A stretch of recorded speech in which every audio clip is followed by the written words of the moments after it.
नमस्कार साथियों, मैं नागेंद्र प्रजापति आपका स्वागत है। पिछला जो पढ़े थे उसी का अगला भाग है।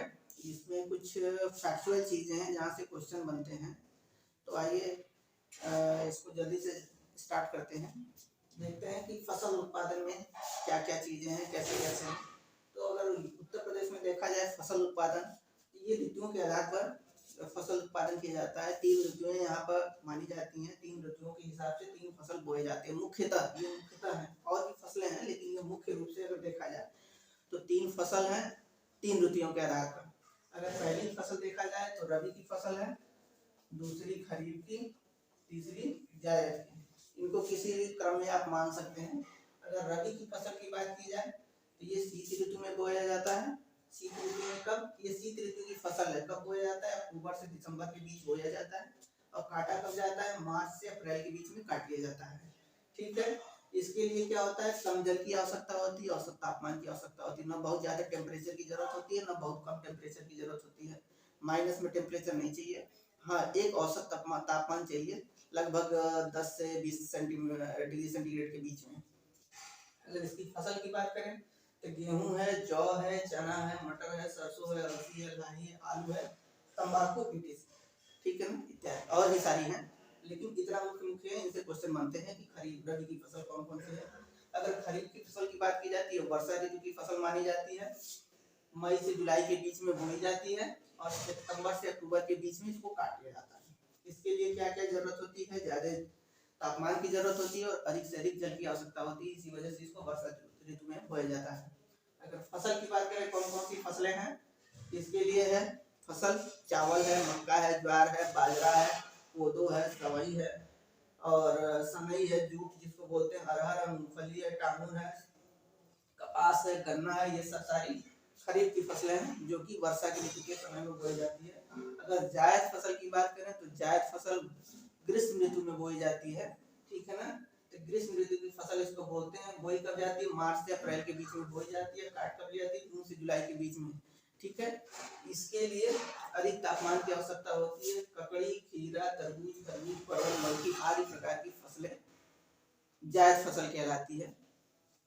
अगर अन्य तथ्यों की बात करें तो देखा जाए कि प्रदेश में, उत्तर प्रदेश में शस्य गहनता के आधार पर परसेंटेज कितना है 2017-18 के अनुसार 162.4%। अब होता है शस्य गहनता, होता क्या है कि किसी एक लैंड पर जितने बार हम फसल चक्र का यूज करते हैं एक साल के अंदर, वो उसकी शस्य गहनता है। अगर लैंड है, इस पर हमने गेहूं उगा लिया एक समय, साल भर के अंदर, एक साल के अंदर गेहूं उगाया, फिर इसको काट लिया, इसके बाद क्या चावल लगाया, ठीक है, फिर इसको काट लिया। इस तरीके से कितने फसल हम उस पर फसल का उत्पादन कर सकते हैं एक साल के अंदर। तो वो अगर गेहूं उगाया तो उसको 100% मान लें, चावल उगाया फिर 100% मान लें, शस्य गहनता कितनी हुई? 200%। ठीक है। इस तरीके से देखा जाए तो शस्य गहनता 200%। यानी शस्य गहनता का मतलब क्या है कि एक लैंड के ऊपर कितनी बार हम फसल का उत्पादन कर सकते हैं एक साल के अंदर। ठीक है। उसका यूज कितनी बार कर सकते हैं एक लैंड का। अगर प्रदेश में सर्वाधिक क्षेत्र पर बोई जाने वाली फसल की बात की जाए तो ये गेहूं है। ठीक है, गेहूं है। अगर रोहेलखंड, गंगा यमुना दोआब क्षेत्र में कौन सी फसल लगाई जाती है जो विशेष है, तो उसमें कपास की खेती की जाती है थोड़े बहुत मात्रा में। अगर अफीम की खेती की बात की जाए तो ये बाराबंकी में और यहाँ पर गाजीपुर में इसकी खेती की जाती है। मूंगफली उत्पादन के रूप में देखा जाए तो रोहेलखंड क्षेत्र आएगा। रोहेलखंड क्षेत्र कौन सा होता है कि जो मुरादाबाद, बरेली, मेरठ ये सब क्षेत्र हैं, हापुड़ वगैरह ये सारे क्षेत्र, जैसे ये यूपी का अगर मैप है तो ये वाला क्षेत्र रोहेलखंड क्षेत्र है। तो इस वाले क्षेत्र में मूंगफली की खेती की जाती है। चावल की खेती की बात करें तो ये तराई क्षेत्र में चावल की खेती और पूर्वी यूपी में चावल की खेती की जाती है, क्योंकि इस वाले क्षेत्र में वर्षा की मात्रा अधिक होती है, इस वजह से यहाँ पर चावल की खेती की जाती है। अगर प्रदेश में सर्वाधिक नगदी फसल की बात की जाए जो बेचने के पर्पज से बोई जाती है, नगदी फसल उसको बोलते हैं, जिनको बेचकर पैसा कमाया जाए, स्पेशली पर्पज वही हो, तो उसमें सबसे मुख्य फसल है गन्ना। कहाँ बोई जाती है? तराई क्षेत्र में और मेरठ के आसपास के कुछ क्षेत्रों में। मेरठ यहाँ पर है, इसके आसपास के कुछ क्षेत्रों में बोई जाती है गन्ना। ठीक है। सर्वाधिक कृषि श्रम उत्पादकता की बात करें, कृषि श्रम उत्पादकता की बात करें, कहने का मतलब है कि अगर खेत में कुछ बोया जा रहा है, ठीक है, तो उसमें कितने लेबर काम कर रहे हैं। अगर ज्यादा लेबर काम करेंगे तो जो उत्पादन होगा वो सब में बढ़ जाएगा, तो यानी उत्पादकता घट जाएगी। ठीक है। अगर उसी खेत पर कम लोग काम कर रहे हैं लेकिन उत्पादन उतना ही हो रहा, तो उत्पादकता क्या होगी? अधिक होगी। तो अगर देखा जाए तो पूर्वी यूपी में लैंड छोटे छोटे हैं, पश्चिमी यूपी में थोड़े बड़े बड़े लैंड हैं, और यहाँ पर कम लोग कृषि पर निर्भर हैं। इस वजह से यहाँ पर उत्पादकता ज्यादा है। यहाँ पर उत्पादकता पूर्वी यूपी में उत्पादकता कम है, यहाँ कम है, इधर अधिक है। क्या? कृषि श्रम उत्पादकता। अगर दशहरी आम की बात की जाए कि दशहरी आम का उत्पादन कहाँ होता है, तो वो लखनऊ में भी विशेष क्षेत्र है। कौन सा? मलिहाबाद, वहां पर दशहरी आम। लंगड़ा आम की बात करें तो वाराणसी में। अगर चौसा और सफेदा आम की बात करें तो सहारनपुर में। स्टॉल आम की बात करें तो मेरठ और बागपत में। मेरठ और बागपत यही है, मेरठ यहाँ है, बागपत यहाँ है। ठीक है। और अगर आम बेचा जाता है अपने राज्य से दूसरे राज्यों में या किसी देश में, तो उसको किस नाम से बेचा जाता है? नवाब ब्रांड नाम से। नवाब ब्रांड से आम को बेचा जाता है। ठीक है। अगर आम का निर्यातक जोन देखें तो एक निर्यातक जोन है लखनऊ, एक है सहारनपुर। अमरूद का उत्पादन क्षेत्र देखा जाए, अगर अमरूद की बात करें तो प्रयागराज है और कौशाम्बी, ये दोनों क्षेत्र मिला के अमरूद के लिए विशेष फेमस क्षेत्र है। और अगर प्रशिक्षण केंद्र की बात करें, अमरूद हो या आम हो, तो अमरूद के लिए प्रयागराज, आम के लिए लखनऊ। ठीक है। अगर आलू उत्पादन के लिए देखा जाए विशेष क्षेत्र कौन कौन सा है, तो आलू उत्पादन के लिए आगरा है, अलीगढ़ है, कानपुर है, मेरठ और बरेली, ये सारे मंडल की बात कर रहा है। ये मंडल में आलू उत्पादन होता है, ये विशेष क्षेत्र है, यहाँ पर आलू का उत्पादन होता है बड़े पैमाने में। आलू निर्यातक जोन की बात करें तो ये आगरा मुख्य रूप से है आलू निर्यातक जोन। अगर निर्यात किया जाता है किस नाम से पूछेगा तो उसको बताएंगे कि ताज ब्रांड नाम से निर्यात किया जाता है आलू का। सब्जी निर्यातक जोन की बात करें तो वाराणसी है। सर्वाधिक आंवला उत्पादन प्रदेश एवं देश की बात करता है तो प्रतापगढ़ है। अगर भारत में मेंथा ऑयल का अगर कहता है कि 3/4 भाग कहाँ से उत्पादन होता है, तो वो यूपी से। मेंथा ऑयल क्या होता है? पिपरामिंट। ठीक है। तो यूपी से इसका उत्पादन होता है। और सर्वाधिक पूछेगा उत्तर प्रदेश में तो बाराबंकी से। अगर पान के लिए देखा जाए कि पान की खेती के लिए कितने जिले फेमस है, तो 24 जिले फेमस हैं।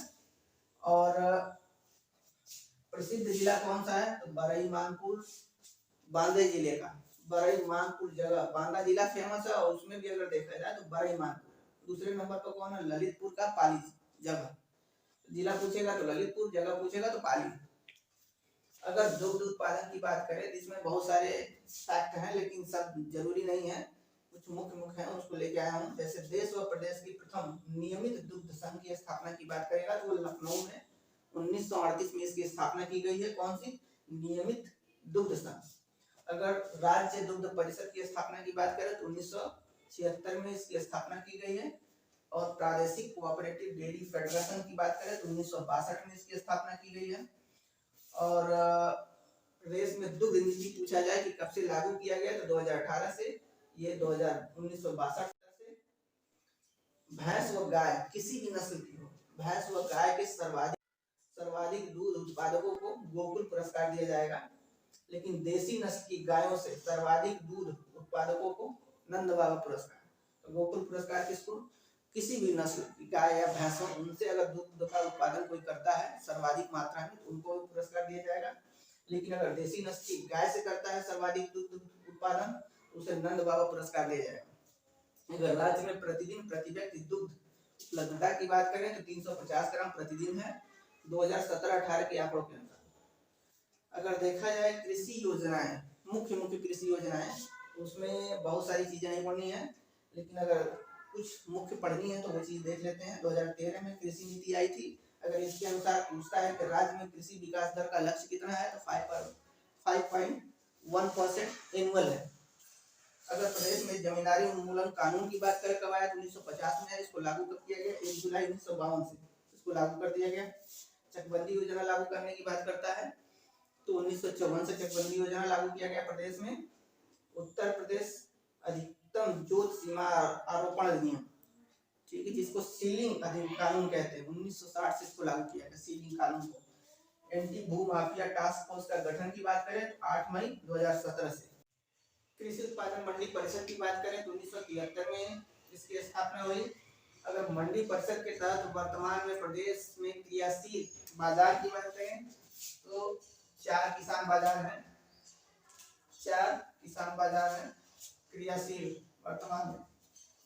केसीसी योजना की बात करें तो 1999-2000 से चालू हुई है इनके बीच में। अगर राष्ट्रीय कृषि व मौसम आधारित फसल बीमा की बात करें तो 2014 से चालू हुआ है। उत्तर प्रदेश खाद्यान्न प्रसंस्करण नीति की बात करें तो 2012 में आई है। उत्तर प्रदेश आलू विकास नीति, ये कौन सा है, उत्तर प्रदेश खाद्य प्रसंस्करण नीति, ये आलू विकास नीति है, ठीक है, तो 2014 में आई है। जैविक खेती मॉडल की बात करें उसके लिए चयनित जिला कौन सा है, हमीरपुर है। उत्पादों की गुणवत्ता की जांच हेतु प्रयोगशाला की बात कर रहा है। ये कहाँ है, मेरठ में एक है, एक वाराणसी में है। कृषकों की आय दोगुनी करने हेतु कृषि उत्पादकता के आधार पर जिलों की श्रेणियां, 3 श्रेणियां, एक विकासशील है 19 जिले हैं, दूसरी पहली कौन सी है, विकसित जिला है 19 जिले हैं, दूसरी कौन सी है, विकासशील जिला 40 जिले हैं, तीसरा कौन सा है, कम विकसित, उसमें 16 जिले हैं। अगर किसान समृद्धि योजना की बात करें उत्तर प्रदेश में कब से चालू हुई है, तो 10 नवंबर 2017 से पंडित दीनदयाल उपाध्याय किसान समृद्धि योजना की बात करें तो 65 जिलों में लागू रही। कब से कब तक, 2017-18 से 2021-22 तक लागू रही। ये तीनों जो हैं ये कृषकों की आय दोगुनी करने से संबंधित योजनाएं हैं, जिसमें 2022 तक बोला गया था कि कृषकों की आय दोगुनी कर दी जाएगी, उससे संबंधित ये योजना है।